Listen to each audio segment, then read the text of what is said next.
and welcome to The Reasons I'm Broke. I'm Daniel. And I'm Kelly. And this episode, number 74, has been brought to you by MegaCon. You can buy your tickets at megaconvention.com. MegaCon is Florida's largest convention of both anime, comic books, sci-fi, video games, pretty much anything you can think of. The dates are March 21st through the 23rd. We'll talk about MegaCon later on in the episode, but for any new listeners, the format of the show goes we cover some news, ranging from comics, movies, TV, video games, and more, and then we jump into our comic book pool list. First, we're going to jump into some video game news. Pokemon Bank has finally arrived to North America. You can redeem your 30-day free trial until March 14th. Finally, people can stop asking Nintendo for the Pokemon Bank. It's finally out in North America.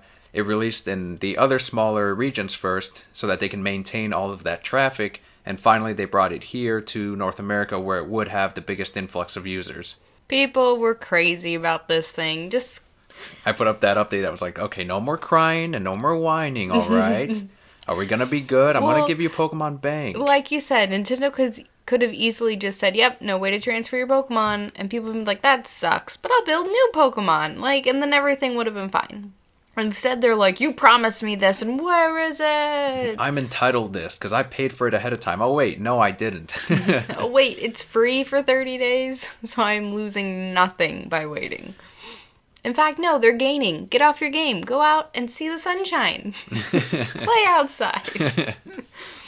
So that is free for 30 days. If you just want to transfer your Pokemon from one version to the latest one, just use that 30-day trial. You don't have to buy that five-year annual fee, which isn't actually that bad either. They didn't have to do this. They didn't have to have it so that you can transfer your Pokemon, but it's now out, and you can now do it.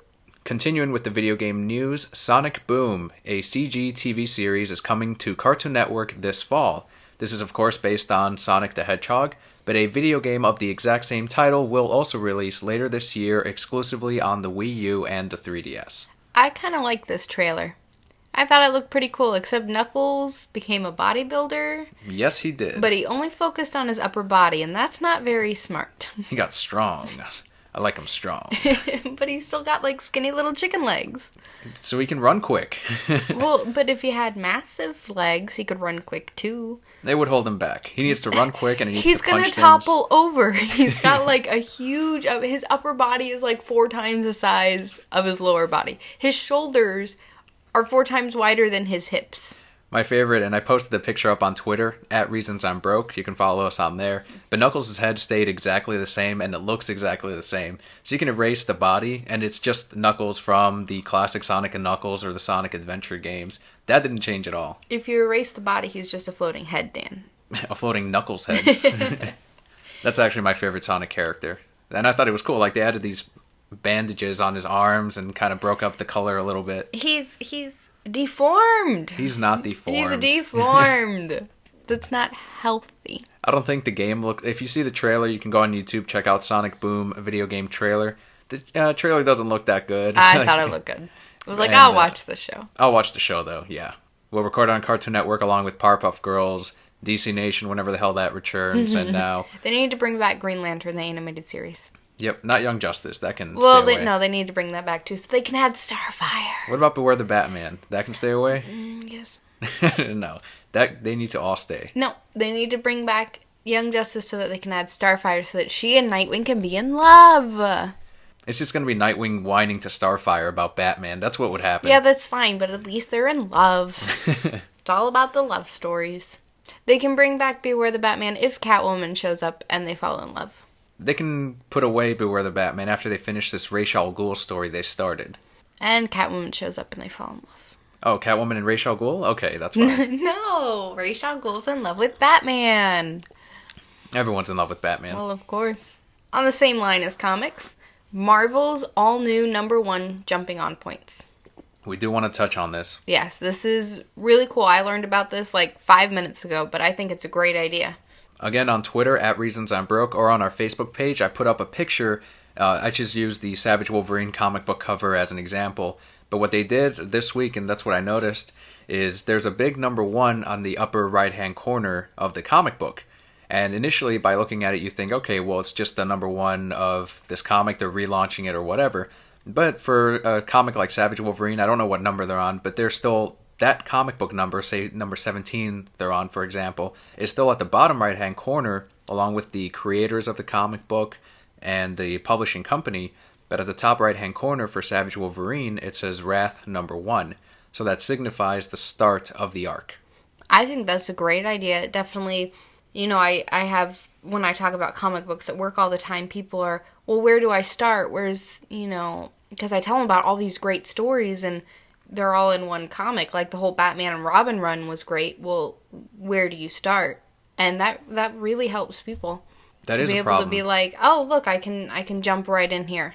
Yeah, if they want to get some of the casual readers or some of the people that are seeing the movies and loving them, and they're like, you know what, maybe I do want to read some of these books, it's a little intimidating for a new reader to just come up to a comic book wall or comic book rack, see all the titles, and not know where to start.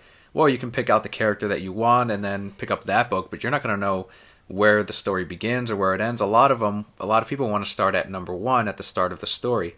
DC Comics, for example, I think they're up to like number 28 or 29. Good luck trying to find those early issues. And people don't want the trades sometimes. Sometimes they want the single issues. I don't mind the trades. That's how you and I catch up. But, everyone's going to be different. If you start a new arc, mark it clearly on the cover of your book. And I think that's a good idea for what Marvel did. I think the other big publisher, of course, DC Comics, they have so many characters. Start your number 1 arc of, let's say, 0 Year number 1. Right at the top corner. Everyone knows. Pick it up. People will buy the comic just because there's a number 1 on it. I want DC Comics to be like, Dan, Marvel, copyrighted that shit. We can't do anything. Damn you, Disney! Disney's like, whoosh, whoosh, pulls out guns, blows on them for just shot somebody. I don't know. It's like the Wild West now. The Wild West of comic books. We did have a reply to that Twitter picture, and this was from @GreenXScar. He replied with, a new 52 would be nice for some readers. That's a joke on the whole thing that Marvel's Marvel Now got renamed All New Marvel Now. And I responded with, All New 52 featuring Batman is what they should do, because every DC comic at some point, Batman is involved. Well, yeah. Every Marvel comic at some point, Batman is involved. Just like Ultimate Cataclysm with Batman throwing that Batarang and knocking out Cap. On to some television news. House of Cards has been renewed for Season 3. Season 2 isn't even out yet, but Season 3 has been renewed. Hell yes. It's just, Season 2 is about to come out on Netflix. Make sure to check it out. Season 1 is up there. It's exclusive to Netflix. Watch the show. It's really good. It's amazing. Regardless of whatever political party you belong to, that has nothing to do with it in this show. It's all about this character and how he pretty much screws other people out of money and jobs and all kinds of stuff. But you're rooting for him because it's Kevin Spacey. I mean, he does it so well. You gotta admire his tactics. It's great. He just manipulates people and then sleeps with hoes and gets what he wants. He's in control now. So Season 3, yeah. It's a great show. If you guys don't have Netflix, I think it's totally worth it. What is it, $15 a month if you just do the streaming? Mm-hmm. And you get, House of Cards is on there. Another great exclusive is Orange is the New Black. Derek was great, Ricky Gervais's show, which has Season 2, which will be coming out soon also. How I Met Your Mother, all 8 seasons are up. Totally worth $15. I just love Neil Patrick Harris, sorry. Yeah, we kind of became Neil Patrick Harris fans after watching that great. show. Whereas before, I'm like, why do people like that guy? And now you know. Yeah, I'm still not crazy about him like some people, though. Because of Miracles with the pencil and the... He went up his... That was funny, yeah. So I'm happy for House of Cards. It's a great show. More seasons, please, definitely. The Lego Movie was greenlit for a sequel days before its release. Now it's up, and it's opening this weekend. But market research has predicted that the Lego Movie will open to a $40 million weekend. Amazing. So they already said, okay, let's put a sequel through. It's because they put Batman in all the trailers. That's the only reason we're seeing it. It's just because Batman. We were watching the trailer. Yeah, this looks okay. Relax, everybody, I'm here. Batman shows up. We're watching this. This suddenly became very funny to me. I love in the trailer, and I shouldn't. I shouldn't love this, but I do. Batman's trying to hit that button with his Batarang, and he keeps missing stuff, knocks the guy out, finally hits the button, he's like, yeah, first time. No, Batman. And if it had been any other character, not very funny. I'd have been like, that's stupid. But since it's Batman, you're like, yeah, Batman, you Well, got it on your first try. And I love that Morgan Freeman's playing God. That's pretty cool. Is that what the character is? I thought it was just like a Lord of the Rings It's person or God. whatever. Is it? Yes. Which is funny because he played God in, like, Bruce Almighty. Mm-hmm. Laugh with me, Dan. I'm excited. Well, we're seeing it on Sunday. Hopefully, yeah. Yeah, we're going to watch it, and then we'll talk about it next week on number 75. Some more movie news. The National Association of Theater Owners has called for shorter trailers from movie companies. All new guidelines will take effect on October 1st and ask for a maximum of 2 minutes per trailer. Under these guidelines, a distributor has 2 exemptions per year for longer trailers and marketing time. The association, their reasoning for this is that they feel that they are giving out too much information when it comes to movies, and that could cost them ticket sales. That if they reveal too much of the plot, that most people will be like, I don't really want to see that, or that pretty much doesn't interest me. They want to make it so that it's more like a teaser. But if your plot's good enough, then people are going to come see it anyway. So it's your own fault for having a shitty movie. Well, the marketing, I think, works out a little bit. If you limit it to 2 minutes per trailer, you can fit way more movie trailers before the movie starts. So now a lot of people are seeing all kinds of movies that could potentially interest them, as opposed to like showing one movie trailer that's 4 or 5 minutes long, whereas it could have been 2 movies in that time period. But they are allowing for the bigger movies, let's say Warner Brothers for one of their superhero movies, or Disney for one of their Pixar movies, that it can have a trailer for longer than 2 minutes. And so starting October, you'll start seeing slightly shorter movie trailers for any of those companies that would normally make them longer. I don't know. I think if your movie's good enough. Because, like, okay, for example, Taken on a Plane. We all know the plot of that. You see the 30-second trailer, you know the plot of Taken on a Plane. We're going to go see Taken on a Plane. What's the name of that title? Is it like I Out don't of the know. Air? I think it is. 20 minutes or something. And it looks actually kind of cool because Liam Neeson is on a plane trying to stop a bomb, and he's running around with his gun. I don't think it's a bomb. Somebody texts Liam Neeson on a plane. Why people are texting on a plane, you're not allowed to do that, but whatevs. And he's like, I'm going to kill somebody every 20 minutes until I get X amount of millions of dollars. But it's Taken on a Plane. Because he's trying to find the killer, and then at some point it gets pinned on him, and he's going to find the fucking guy and use his Taken powers and take the guy out. Oh, good for Liam Neeson. His League of Assassins training. You know what? I imagine all these movies are just steps in Ra's al Ghul's life. Yeah. Leading up to when he trains Batman. Right. I could see it. Like Tie the it in. Grey. Just pretend that's back in time. Fighting wolves, big ass wolves, taking a nap on them. They're best friends at the end. Yeah, it was a good ending. But that does bring us to the question of the week. Are movie trailers too long? You can let us know what you think on Twitter at Reasons I'm Broke, or find us on Facebook. If you search The Reasons I'm Broke, you can reply there as well. We'll share it on the next episode. Do you think movie trailers are too long? I think it's good to place some restrictions. I think it's better to for the many movies to be exposed as much as possible to people so that they have a wide variety of options. I would rather someone see, 6 minutes of 3 different movies than 6 minutes of one movie that maybe they aren't even interested in. I guess. But you can let us know on Twitter again at Reasons I'm Broke. And now we're going to address our Twitter question from last week. The question posed was, should people cosplay if they don't look like the character? Example, body type, frame, etc. So one of the responses was from at Eldridge. It's all for fun, so why not? I never got into cosplay, so maybe I'm missing the other side of the argument. Damn right you are. He's not taking your side. That's one for me, by the way. Yeah, because he's missing the other side of the argument, and the other side is you should look like them. At the end of the day... Did you not see all those pictures I showed you? I saw if your them, character has abs, do not use a Sharpie to draw them on your beer belly. Let them. Who cares? No! It's funny. It's horrible. Makes me happy. Heather on Facebook said, I think you should kind of look like the person. One me.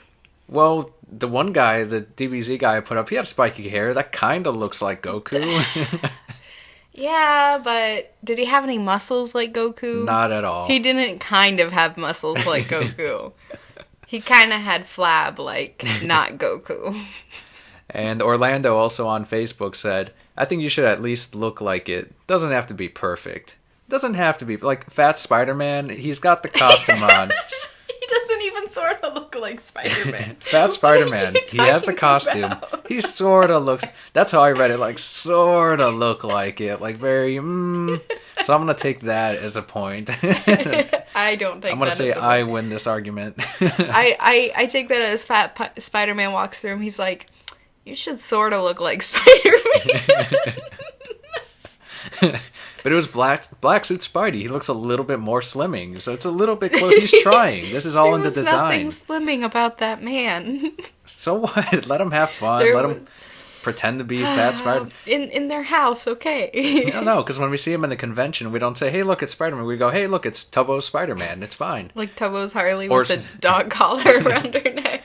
Or skinny, who was it? Skinny Cyclops, like where they look incredible. Skinny Batman is the one we see all the time. Oh, yeah. With the glasses outside the cowl. That's part of the fun of a convention and cosplaying. Like, they're not going into any cosplay contest. They're not doing this. You don't know that. Some of them probably do. Let them win. I'll vote for them. I'll vote for skinny Batman with glasses. Where he's got the muscles built into the suit and it just kind of hangs off of him. The gloves don't even fit, so he's pulling them up the whole time. No. Yes, that's no, fine. Just at least try. They are trying. They have the costume. The costume I want to wear, not this MegaCon, but next MegaCon. I'm going to go to the gym so I can wear that costume. So you're saying, like, if they want to be Batman, they should probably work out a little bit, not have glasses on, and... Yes. Or if they don't want to do that, pick out a character that fits their body type or glasses. No, just let them dress up as whatever. Leave them alone. No. Well, we have different opinions on this, clearly. Always argue forever. And you can point out some cosplay characters at MegaCon next month. MegaCon 2014, March 21st through the 23rd. You can find your tickets at megaconvention.com. They're going to have a couple of exclusives this year, and they just announced another one. From conventionexclusive.com, Doc from Back to the Future will be available as a pop vinyl figure. It'll glow in the dark and run you $25. These will be very limited and only available in booths number 1124 and 1126. So you better get there on Friday. Friday morning, that's going to be... Remember we talked about last week how if you buy your tickets in advance, you get in an hour early?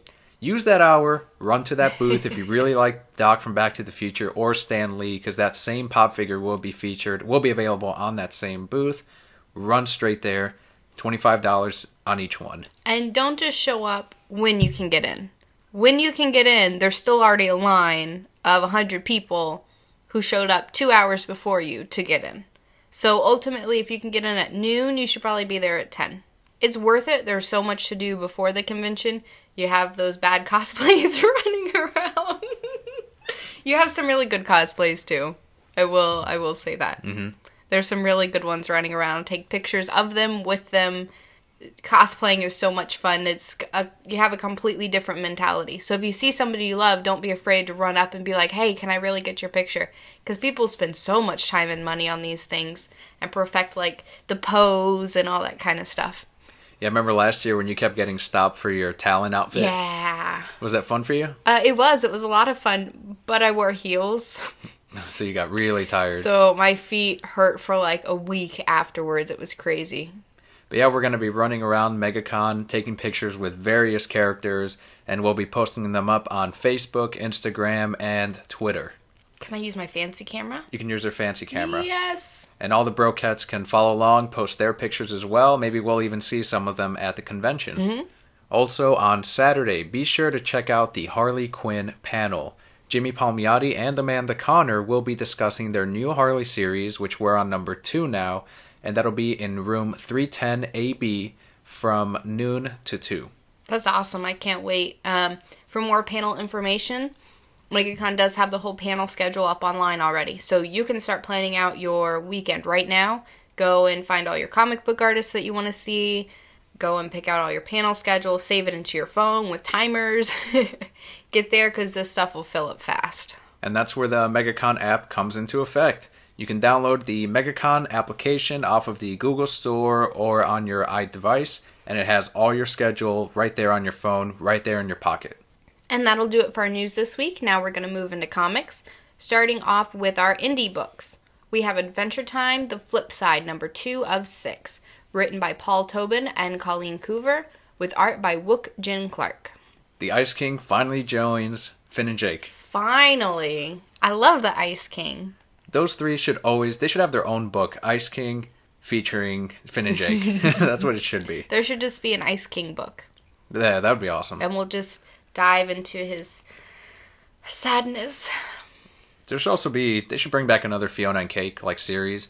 I really like that universe too. When they made it. Yeah. But for this one, the Ice King is joining them on their adventure to try to get the princess kidnapped, because that's what their whole goal is. They have to get, the painting princess? Because they have, their faces are essentially, portrait princess. Wants to be kidnapped by a wizard, and so they find the monkey wizard, and he was a pretty cool character, because he's like, is she a banana? And they're like, well, no. He's like, then why would I want to kidnap her? But yeah, I thought it was a really good issue, mainly because of that interaction between Ice King and the other two. That's where the book is really funny, and where it really thrives. And the artwork as well is very different from what the show is, so it has its own look. It stands out. I liked it a lot in this one, too. The plot's kind of developing. We're seeing what happens since they picked a task from the back of the board, which is why this is called the flip side, because things start flipping, and the Ice King's hilarious because he's going through all the things that are going to change. He's like, land is going to turn into water and fire is going to turn into pudding. And Finn's like, I don't really think that's an opposite. He's like, there's no rules. You don't understand. There's chaos. But I really enjoyed it. I thought it was a good book. I thought it was great. Keep an eye out in April for Adventure Time with Fiona and Cake. It's the 2014 annual. The only downside on it is it's going to be horizontal. Just like the Batman-Superman arc that we just finished. Maybe they'll make it good. Maybe. See, as much as I love these comics coming out, they really need to stop, because we're going broke. Well, thankfully, a lot of the books that we're getting are finishing up. Like last week, The Green Team is over. This week leads us to our DC books. This next book that is finishing up. It is Batman Black and White number 6 of 6. It was so good, though. It was good, and they got some really good creators. Paid them up the ass, I'm sure, for this. Oh, I'm sure. And it was a good little project. I really enjoyed it. The first story in this, basically what Batman Black and White is for any of the new listeners or new readers, you can pick these up, any of the 6 issues, and not have to worry about what happened in the previous one, because this book is made up of short stories by some of the greatest artists and creators that DC has had, living artists and creators. Like Dustin Nguyen. Who responded to me on Facebook, by the way. I'm sorry. Can I just throw this out here? Because it made my month. Yeah, go ahead. I was like, Dustin Nguyen was talking about going to a convention, and I responded with, hey, Dustin Nguyen, you should totes come to MegaCon. And he's like, maybe I will, Kelly. And I was like, hey, he knows my name. Ignore the fact that it's on Facebook, right next to him. He knows my name. So, Dustin, if you're listening and you come to MegaCon, my offer still stands. And I'm totally gonna just not even know how to function. And then I'll probably be like, hey, can you design me a tattoo? And you're like, yeah, it's gonna be 2 inches tall. And I'm gonna be like, cool, how much? You're gonna be like, $2,000. I'm gonna be like, oh, reasonable. There you go. I'm getting a Dustin Nguyen thing. But the first story, it was called Clay. It was written and illustrated by Cliff Chang, who of course has been working on the amazing Wonder Woman book. We've been keeping up with that through the trades. I really like this story. I know it's a Robin story, and he should have been whiny, but I did really like this story. You're kind of seeing how Robin kind of comes into himself, I guess, because he is just, as they call him, a carnival rat. He worked in the circus, and so when he comes to live with Bruce and goes to all these high-profile schools, everybody is always knocking him down and saying, you're not good enough. You're dirt, pretty much. Well, then he goes to help Batman, and all the cops are like, he's just a kid, and again, knocking him down, and you get to see how he deals with that. I thought that was really cool. Yeah, exactly. My favorite part was when Robin is like, Batman doesn't think that. He defends me, right? He doesn't think that? He's doubting himself. He's doubting even Batman. And I thought that's very important for the character of Robin, because he is, just like Damian Wayne was, trying to impress Batman and trying to really live up to the Robin name. Who's not trying to impress Batman? Yeah, that's true. Even I try to impress him every day. Even Lex Luthor is trying to impress Batman. Exactly. Our next story was called Bruce, written by Ollie Moss and illustrated by Becky Coolnan. This one, in the Batman Black and White, was almost exactly like this little story comic book. It was like a script we wrote 2 years ago. We wrote a comic book single issue script. I mean, it was in its first draft, but I still have it. Remember, we mailed it to myself. So we could always have proof that, yeah, we came up with it. We should sue. See, I was more happy that I'm like, our exact story, it's like we're reading our story. It's now in print. Yeah, it's pretty cool. funny. But if you want to talk about the premise of this one, because it's almost exactly like what we wrote. It is. It was really cool. What it is, a woman wakes up in bed. She had been with Bruce, and he's not there. And, you know, she leaves, and she goes to lunch with her friends. And they're all like, oh, I see you're wearing that same outfit. You know, what really happened? And they all talk, and, it's essentially Bruce takes him out somewhere and then leaves to go be Batman. Or, he's with them, but he's not really there because he's thinking about being Batman. And it was so cool. It was really exciting to read. And one of the lines even is exactly from our script, which was, I don't kiss and tell, when one of the girls asks, we named ours like Andrea and different names, but remember. It was the same thing. There was like 4 of them, and they're all talking about their night with Bruce, but in our version, they're actually embellishing the story. But we're seeing what really happened, and that's that Bruce was leaving them at a certain point of the night, and they just continued with their story like, oh, it was a night of passion and fire, and it cuts to Bruce fighting Firefly. So it's just one of those, it was really just fun to see this, because it's almost like our story came to life. Yeah, it was really cool, but I think that was one of my favorite stories out of here, not necessarily because it was the best written, because it was kind of weird to see Bruce doing it. There was that one panel where you saw his thighs. He's like, ugh. It was a little uncomfortable for me. Now you know how I feel when Catwoman was having sex with him in that Catwoman book. No, that was okay. But no, I think I like it the most because it was something that was so close to us that we had thought of the same thing. And I'm like, whoa, real people think of that too. It kind of confirmed that, like, maybe we can write something sort of legitimate at some point in our lives. And that'd be kind of a fun project to do one day. Hire an artist, have them write up, like, one of our scripts and, put it out for the fans or whoever. Then we really would be broke. Yeah, that'd be like some kind of Kickstarter project. Once we get more than 2 listeners, I think we can start thinking about that. It would be cheaper if you just took art classes. That's true. The next story in the Batman Black and White number 6 is The Batman Hiding in Plain Sight. This is written and illustrated by Dave Taylor.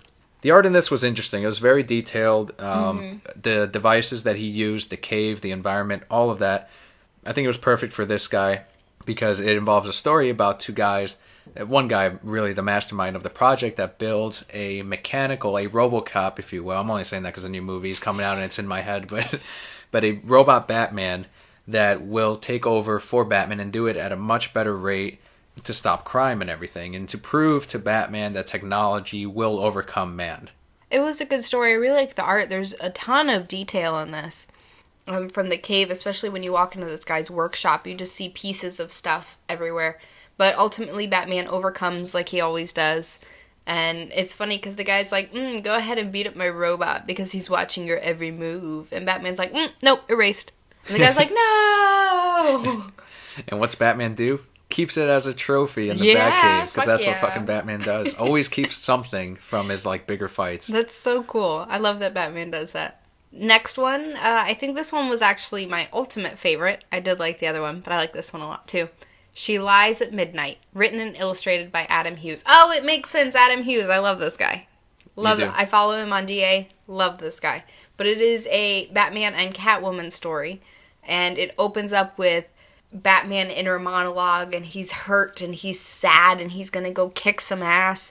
And the doctor walks into the hospital with some x-rays. You see Selina in the bed, and he's like, she's never gonna walk again. And Batman's like, oh, fuck!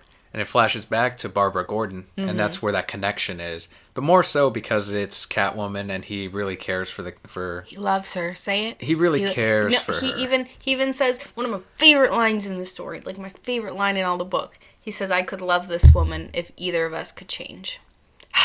Batman, just love her anyway. But she can't change. And neither can he. I will love Talia instead. No, he doesn't love Talia. I'll make a Damien with Talia. Catwoman. The best Robin ever. He loves Catwoman.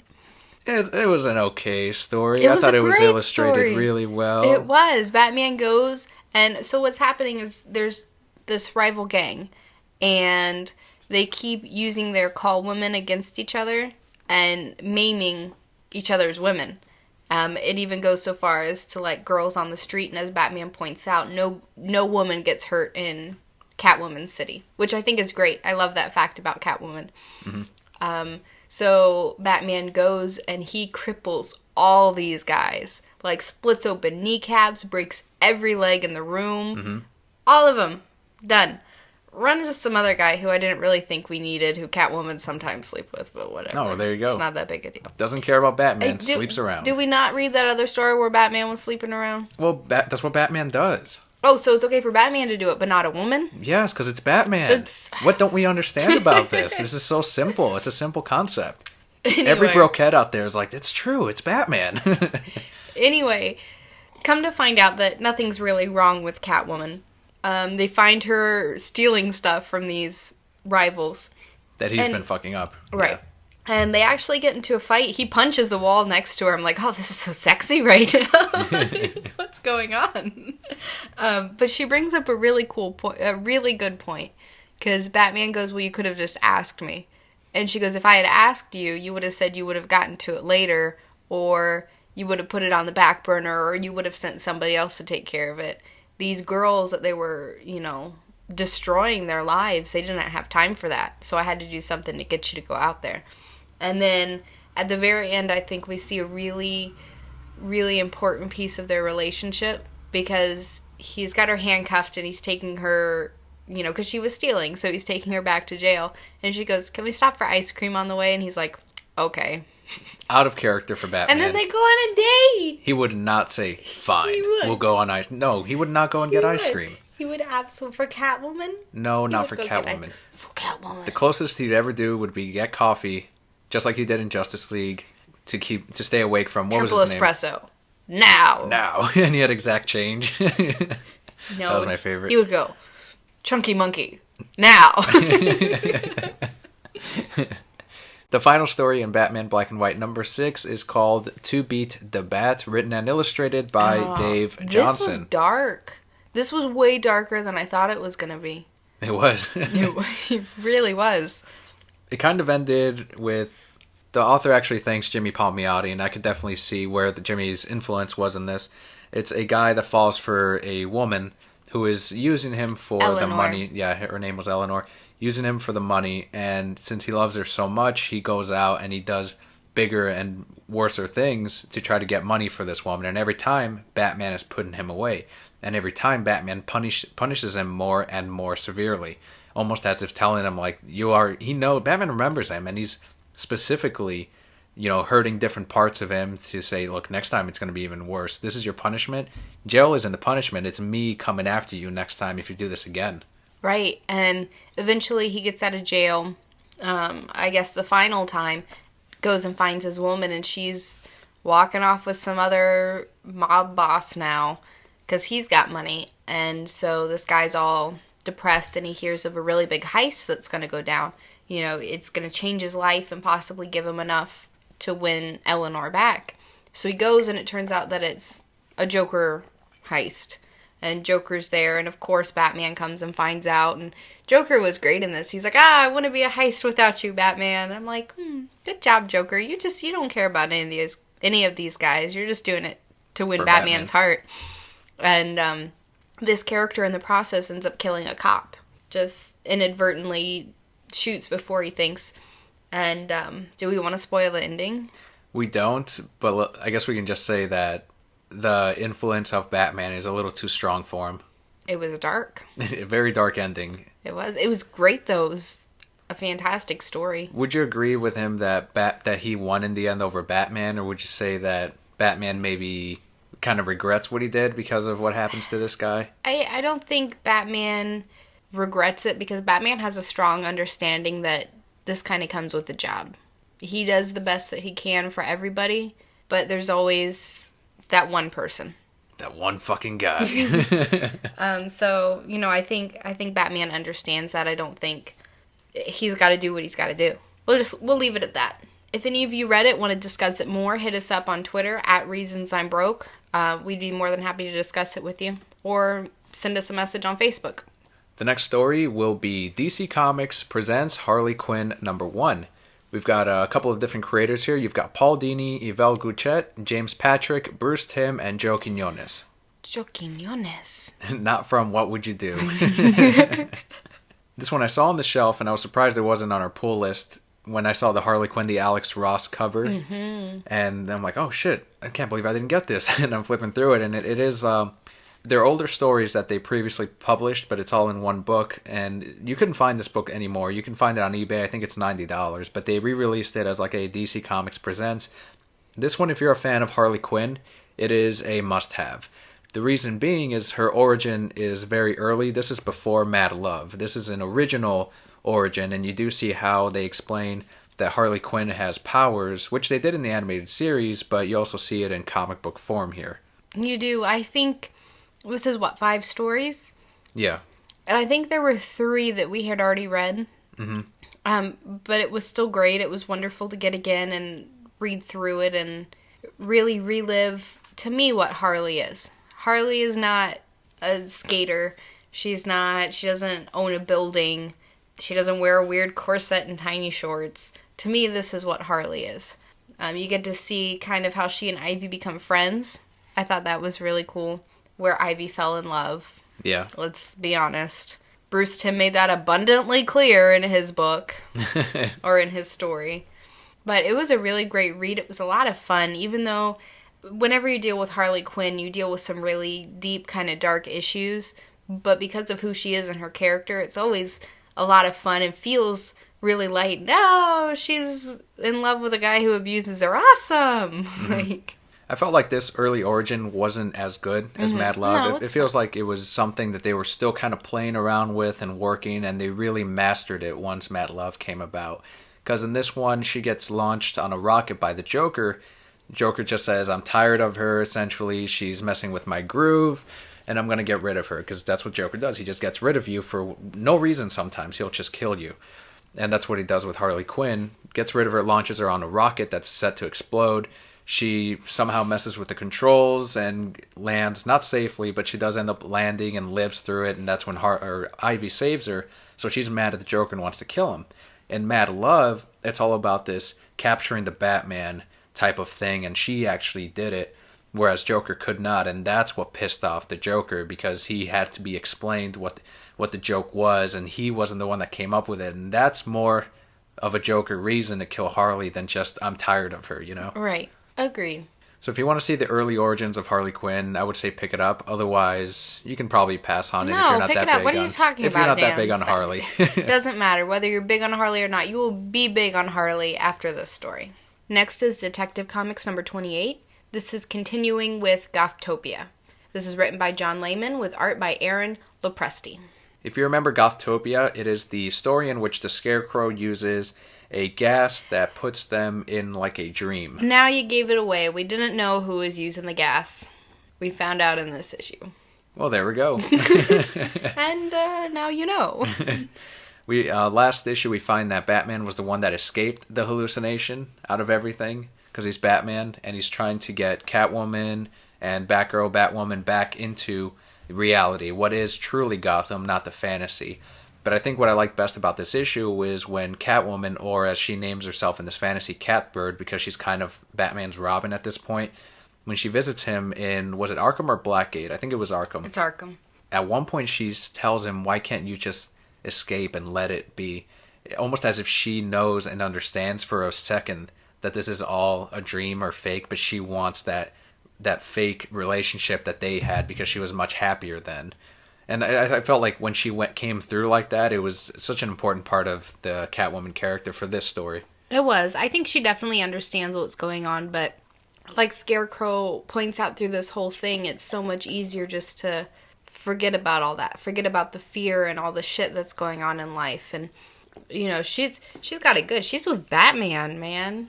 And she's fighting crime with him and everything. If I could be in a world where I was with Batman, like, I'd probably never wake up either. I'd be like, yeah, with Batman. I like when Batman kisses Poison Ivy in this, Because she's upset at first, like, we're in here because of you, hits him, and then kisses him, like, but I admire your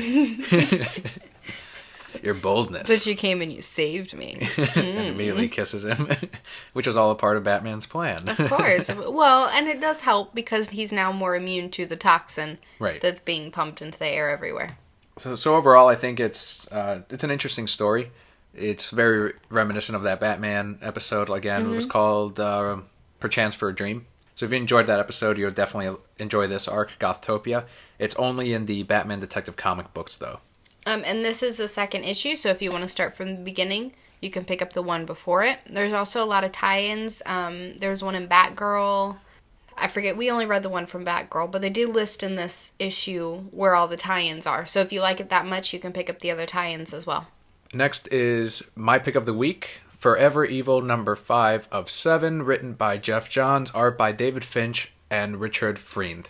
This was a very good issue. It was an excellent issue. It was just like Forever Evil number 4, where you just have these moments where you're like, oh, yes, Batman, Sinestro. But this one more so, because you and I have been waiting. When I was reading Green Lantern, Sinestro Corps War and everything, there was never really that interaction between Batman and Sinestro. And we talked about it before on the podcast. What was it, like 7 episodes ago? Like, why don't Batman and Sinestro, what are they going to say to each other? Because they're both such strong characters and they have strong personalities, and they're both really characters that we really like. And you do see it here in Forever Evil. And of course, as we predicted, Sinestro likes Batman. Completely falls in love with Batman. A little turned on by Batman. Who am I kidding? A lot turned on by Batman. Yeah, this was a great issue. A lot of crazy stuff happens. We'll start from the beginning. Sinestro's here and he's chasing Power Ring. You have these little word bubbles telling a story. A guy being chased by thugs or school kids with his sister and pretty much getting the shit beat out of him. And I'm like, oh no, Power Ring. I feel so bad. Why is he chasing you? Boom, Lex Luthor. Like the character even more. I'm like, oh, fuck Power Ring. Awesome, Lex Luthor. Sinestro's brutal, though. Let's throw that out there. He is very brutal. If you read Injustice Year 2 and you saw how Sinestro put an end to Kyle Rayner, very similar thing happens here in Forever Evil. Disgusting. But then eventually we get Sinestro takes care of business, comes back, and meets Batman. And what happens, Dan? Let's read. He says, "The Green Lantern Pretender is dead. And the next time you attempt to activate one of my rings, please don't resist it. It leaves the ring and yourself vulnerable." Like, at that point, he's already like, ooh, Batman. Oh, vulnerable. Batman's like, "Sinestro, if you allowed yourself to fully embrace fear, you would have the power you desperately crave. Ironically, the power you're afraid of having. What a wonderful Yellow Lantern you would make." Like, he's just he's so in love with Batman now. Starts rubbing his chest like, So at this point, that's when I'm like, oh yes, and I'm just like tired and holding this book. I was finished. Gross.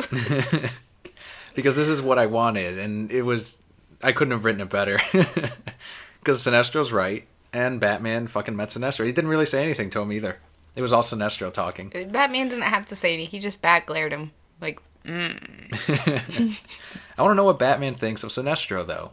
Let's get that. He probably agrees that he's a good leader, but he's like, I don't agree with his methods. Probably. So I would assume that Batman is afraid of the power because he would be corrupt. A reason that he probably wouldn't make a great Green Lantern was because he would really police the world like crazy and maybe a little too much and get a little drunk with power. And it works for him the way he does it now. But Sinestro's right. He makes an excellent Yellow Lantern. I do have something that I wanted to ask you about, though. And I know this is intentional. I didn't know how I felt about it at first. Did you notice the body language with Catwoman when they're facing off against all the villains? No, I didn't. She's standing behind Batman. Right up against him. She's got her hands up on his shoulders. Yeah, I see it now. And I was confused because I thought, no, I think Catwoman would stand beside him. But do you think it's her showing submission to Batman? Like, no, I'm still going to be on your side. I get that I was with these guys before. It could be. Yeah, you're right. Because And when I first read it, I'm like, she looks scared of these guys. She wouldn't be scared. because she's kind of working with them. Yeah, because Catwoman's not really... She's not a hero. She's more villain than hero. Right. So I thought she should be standing beside Batman. But now that I think about it, I'm like, that's probably her showing Batman. And, and everybody else really. Like, no, I answer to him now. It's not me on my own working with whoever suits me. The only thing is Batman tells him, if we're working together, I'm in charge. And it doesn't work. I'm like, wait a minute. Why aren't they listening to Batman? What's going on here? They had to cover up. They're like, no, we're in charge.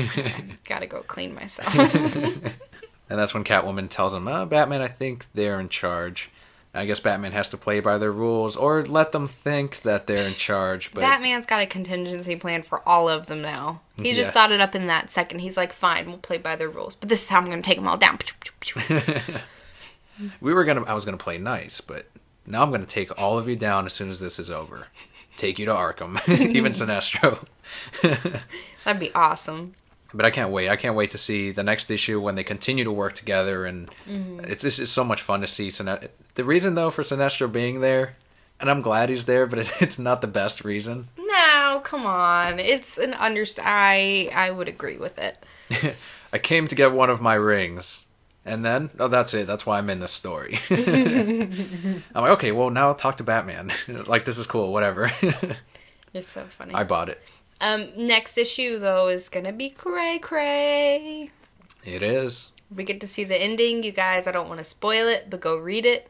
It's crazy. What does the crime syndicate fear so much? Batman?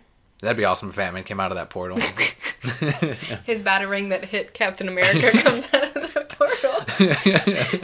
through one portal, knocked Captain America out, went through another portal, knocked all the crime syndicate out. Amazing! And then Batman caught it. We're done. Am I in charge now? Amazing. Next one is my pick of Pass of the Week, actually. Mine too. Pass of the Week, Forever Evil Arkham War number 5 of 6, written by Peter J. Tomasi, art by Scott Eaton and Jaime Mendoza. Oh, Peter J. Tomasi, what are you doing? He gets a pass. He's doing Batman and Robin and killing it on that. I know, but yeah, this is... We reached the point where we're like, okay, this is not very good. I now compare this to A versus X. Not the Avengers versus X-Men series, but A versus X, where it's just like people fighting, the different heroes fighting. Yeah. That's kind of what this is. I want to see development. I don't want to see... this love story between Bane and the Talon. And they're just killing other Talons. That's mainly what all this book is. And then at the very end, some silliness with Scarecrow and the rest of the villains. And he turns them all into Banes? Yeah. I was like, now I'm finished with this. That wouldn't happen. There's one more issue, so I guess, but it wasn't worth it. It had so much potential, it wasn't worth it. But I guess sales have been good on this Arkham War that they extend. They're coming out with another book called Arkham War Aftermath, and the first one is Batman versus Bane. So Batman taking back the cowl or the we'll read name that of Batman. one. Oh yeah, definitely. If there's a Batman versus anything, and they're like, oh man, Batman versus everybody, yeah, he'll just take them all out.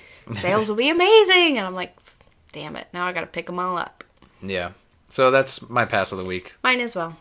Our final comic of the week is The Movement number 9. This is written by Gail Simone with art by Freddie Williams II. If you remember the last page of the last one, we see Batgirl showing up in Coral City. And then this one is predominantly a Batgirl story. Her dealing with the movement, dealing with a new villain. Kind of villain. We don't really know if he's a villain, but I think he's a villain. Yeah. That's shown up and she's coming to take him in. Yeah, if you're waiting for a jumping on point with this series, you do want to jump in with The Movement number 9. This goes back to that topic we covered earlier about Marvel and their books. This should have like I don't know what the name of this arc is. I guess Batgirl in Coral City, for example, number 1. It should be at the top here. So if you do want to get into The Movement, into Gail Simone's book, it's really a lot of fun. I think you were enjoying... I was liking this one more than you were liking the Teen Trillionaires book more. Teen Trillionaires, which is now canceled. But yeah, I'm still liking The Movement. I like these characters. I think you saw a lot of development here with the Rat King and what he was trying to do. That was so sweet. One thing I didn't like about this, though, I felt they took Batgirl out too easily. Yeah, Gail Simone's been doing that a lot, especially in the Batgirl book. Like, she'll just be knocked around and beat up for a while until she finally kicks in. And the same kind of thing happens here with the movement. Granted, Catharsis catches her off guard, but still, like, she's She in was league with trained by Batman. Batman. Yeah, so she would always be aware of her surroundings. But there is that conflict, that story of I'm trying to get this guy in. He's in your city, but he belongs in mine. So I'm going to go in. I'm going to take him. But they don't want that because they feel like the police are corrupt. So if you take him to jail, they're only going to hurt him. And she relates to that because of her boyfriend. And it's just a lot of like inner struggle with all the characters, especially with the movement, who are trying to protect people. Even if they're criminals, they don't want to punish them by going through the proper authorities because their Coral City is so corrupt. Right. Overall, I think it was a good book. Not my pick of the week, but it wasn't bad. I think the next issue is going to be really good, especially when I think it's going to be a big eye-opener both for Batgirl and the movement when they start dealing with this new villain and fighting together to try and bring him in. Yeah, so to summarize all the books, we actually agreed on the pass of the week and the pick of the week. I don't know that I picked on the pick of the week, man. All right, You're putting words in my mouth. I said nothing about my pick of the week. My pick of the week was Forever Evil number 5. I have 3 picks of the week. You can't have 3 picks of the week. I have 3 picks of the week. Never. Skip lunch. Skip 2 lunches and buy these 3 books. DC Comics presents Harley Quinn number 1, Batman Black and White, Forever Evil number 5, and Detective Comics number 28. You can't pick that many picks of the week. I picked all of them. They heard them. One. No, I'm not picking one. I like them all. I like them all. And our pass of the week was Forever Evil Arkham War number 5 of 6. Okay, fine. Batman Black and White. That's my pick of the week. All right, your pick of the week, Black and White number 6. Yes, because there are a lot of good Batman Catwoman stories, and they have pretty much our story in there. And with Forever Evil, you kind of, if you haven't read any of them, you kind of just can't pick it up. You have to kind of figure out what the story is. But with Batman Black and White, just pick it up. Read it. All caught up. Done and done. You can find us on Twitter at Reasons I'm Broke. Let us know what made you broke this week. Again, our question of the week was, do you think that movie trailers are too long? And if any of you listen to us on iTunes, just search The Reasons I'm Broke. Please leave us a comment or a rating. It helps other people find us. Don't forget, we're also on Stitcher. You can download the Stitcher app through the Google Play Store, and it'll download the latest episodes straight to your phone or tablet. And we are also up on YouTube. Our main feature there is our unboxings. Last one we did was the Harley Quinn bombshell statue, which was gorgeous. But definitely go on YouTube. You can listen to the podcast there or check out our unboxings. And also on Facebook. If you search The Reasons I'm Broke, like us on Facebook. And if you want to discuss more about bad cosplays, hit me up. I'm on Facebook. Go to The Reasons I'm Broke. Hey, Kelly, I saw these bad cosplays. And I'll be like, oh, man, yeah, those are really bad cosplays. They shouldn't have done that. And Dan will be in the back like, leave them alone, Kelly. And I'm like, no, Dan, you leave my cosplays alone. So that'll do it for this week. I'm Daniel. And I'm Kelly. See you next week.